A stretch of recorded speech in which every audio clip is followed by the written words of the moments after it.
Hello, everyone. This is Leo.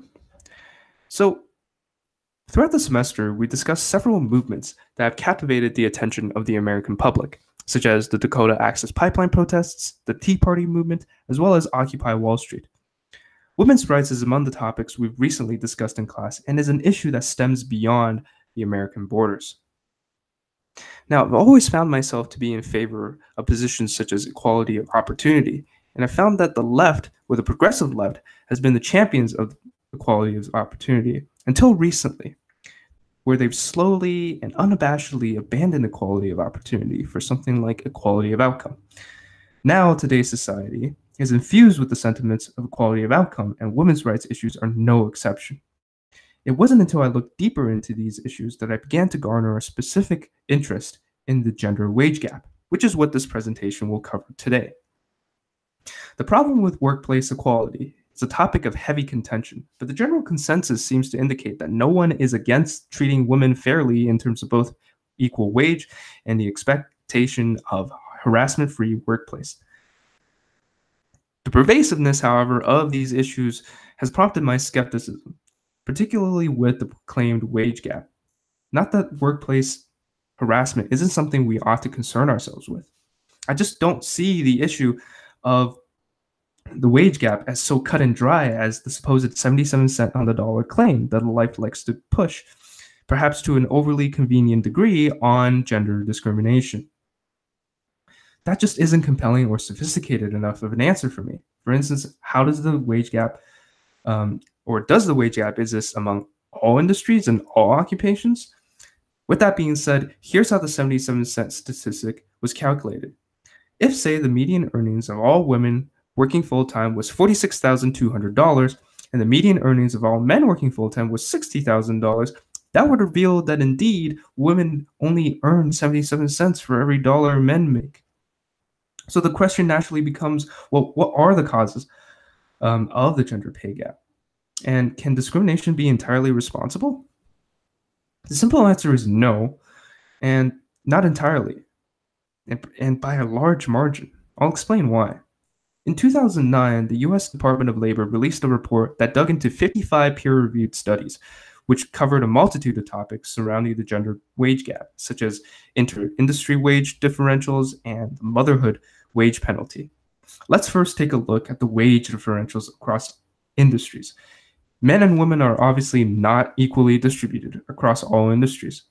For instance, this chart here shows that men vastly outnumber women in all but one of the many manufacturing industries.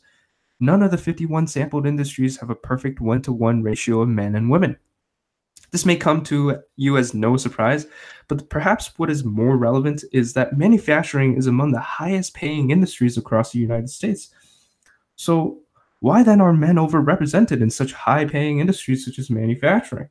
Well, men tend to have a higher affinity for jobs that incur greater health risks and work longer hours. They also tend to be willing to relocate for these positions. The Department of Labor report concluded that the offsetted 23-cent wage gap may be almost entirely the result of individual choices being made by both male and female workers. What then do these choices include? A visible choice that affects wages is the type of college education that men and women choose to pursue.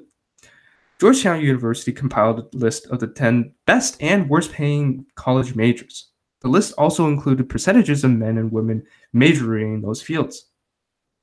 Here's the list. It just so happens that men are overrepresented in all these fields except pharmaceutical sciences, and by only a tiny margin of about 2%. Take, for instance, then, the top 5 or top 10 worst paying majors. Interestingly, here, what you'll find is that women are now vastly overrepresented with the exception of theology and religious vocations. College campuses should really make these statistics more widely accessible so that women and men can make more informed educational choices based on raw data, rather than spreading this narrative that there is some disproportional injustice causing the wage gap. All that really does is fuel the divide and contention between men and women.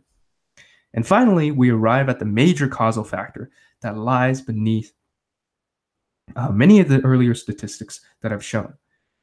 As a result of biological and social construction, women take on a disproportionate role in household duties, especially in the bearing and raising of children.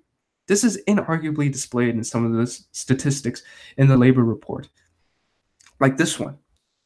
Motherhood is perhaps the most fundamental reason why women interrupt their careers, which is again not surprising. But the main issue with this statistics is, well, it's not really clear what we should do about it. It's the eternal problem of the human race. But arguments are being made for the allocation of childcare duties to be more evenly distributed between men and women, which seems perfectly reasonable. But problems really do arise when we get into the specifics. Obviously, men can't bear children, but they can, however, care for the mother and take on more household responsibilities during this time. Mothers are also biologically predisposed for the enrichment of the child during the first 2 years after giving birth, and it isn't self evident that fathers play a vital role during this time. That isn't to say that they don't play a vital role at all, as they help in socializing the child and participate in play, which are absolutely crucial for the development. So this brings me to my conclusion, and I just like to leave you with a couple of final thoughts. I think that one of the sole purposes of coming to university isn't just in the hopes of getting good grades or a good job or a good degree, but instead to question our predisposed notions of the world and develop ourselves as individuals. This ultimately led me to reconsider the problem of gender inequality and whether or not some of the related issues we tend to concern ourselves with is even constructive in the current discourse. Of course, I believe that women should be paid the same amount for doing the same job at the same hours, but to simply blame the issue on systemic gender discrimination among men is doing a disservice to everyone and pushing us further from a path led by truth. Thank you so much for listening, and I'd love or look forward to all your feedback.